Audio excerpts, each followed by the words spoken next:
Doctor अजीज खान, अब कहीं ना कहीं प्रधानमंत्री नरेंद्र मोदी ने जो ये पूरा फैसला लिया है, उससे लगता है कि जो आपके वेस्टर्न यूपी में समीकरण बनने की उम्मीद थी, उस समीकरणों को कहीं ना कहीं कुछ नुकसान जरूर पहुंचेगा, क्योंकि शायद आंदोलन जब तक जो प्रधानमंत्री की जो 3 मांगे थी, अब उनको वापस ले लिया, माफी मांग ली, तो इसका एक मैसेज तो जाएगा ही जाएगा। आपको नहीं लगता कि अब जनहित में कम से कम बैठ के बातचीत से बाकी का आगे का रास्ता निकलना चाहिए, या आंदोलन का समर्थन जारी रहेगा?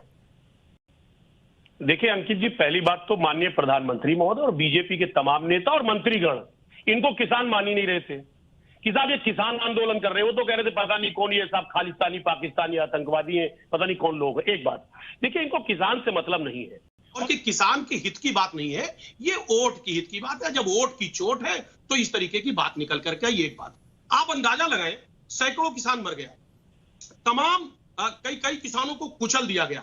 माननीय मोदी जी ने एक ट्वीट तक नहीं किया, श्रद्धा सुमन तक अर्पित नहीं किया। अचानक हृदय परिवर्तन, ये आप भी समझ सकते हो कि आखिर ऐसा क्यों हुआ। एक बड़ा अहम मसला बताना चाहूंगा कि साहब ये जो 3 कृषि कानून वापस हुए या होने करने की घोषणा की, मैं जानना चाहता हूं सब इससे किसानों का फायदा क्या होगा?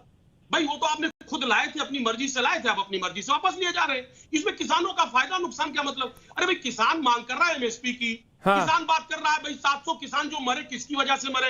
आपकी गलत नीतियों की वजह से मरे। उत्तर प्रदेश में अजीज खान साहब, उत्तर प्रदेश में अपना रिकॉर्ड देख लीजिए, समाजवादी पार्टी की सरकार का रिकॉर्ड देख लीजिए, और देख लीजिए बीजेपी का, चाहे वो गन्ना का भुगतान की बात हो या किसी और चीज की, आप उसमें पिछड़ रहे हैं। तो आपको कहीं ना कहीं ये मुद्दा हाथ से निकलता दिखाई पड़ रहा है क्या? तो आप भी चाह रहे हैं कि आंदोलन और थोड़ा लंबा चलता चले? वोट की चोट। बात सुनिए अंकित जी, एक बड़ा इंपॉर्टेंट, मेरी बात सुनिए, एक इंपॉर्टेंट बात बताना चाहूंगा। 2011 में एक कमेटी बनी थी एमएसपी की, और उसके अध्यक्ष थे जब मुख्यमंत्री थे माननीय मोदी जी। ये शायद आपको पता नहीं होगा, आप अभी नए हैं, आप इस बात को समझिए। और उसके बाद मोदी जी प्रधानमंत्री भी बने और उसके अध्यक्ष थे जो एमएसपी कमेटी बनी थी, और आप खुद वो प्रधानमंत्री हैं, उन्होंने लागू नहीं किया। इसलिए अविश्वास की स्थिति पैदा हो रही है कि एक प्रधानमंत्री आज बन गया, एक शख्स जो पहले उसी एमएसपी कमेटी का अध्यक्ष था, खुद वकालत कर रहे थे। आज आप समझिए 7 साल हो गया। पर राणा साहब, अजीज साहब विपक्ष पे छोड़ दें आंदोलन कह रहे हैं, विपक्ष के जिम्मे छोड़ना है तो या कहीं ना कहीं विपक्ष का और किसान आंदोलन का ऐसा समागम हो गया है डॉक्टर अजीज कि उत्तर प्रदेश चुनाव से पहले तो ये आंदोलन खत्म करने का नाम होगा नहीं। डॉक्टर अजीज को जवाब देने दीजिए सर, 12 महीने बाद डॉक्टर अजीज को जवाब देने दीजिए सर। अरे भाई रोकिए, देखिए अंकित जी, ऐसा है कि इसमें विपक्ष और पक्ष का इशू नहीं है, ये किसानों का मामला है।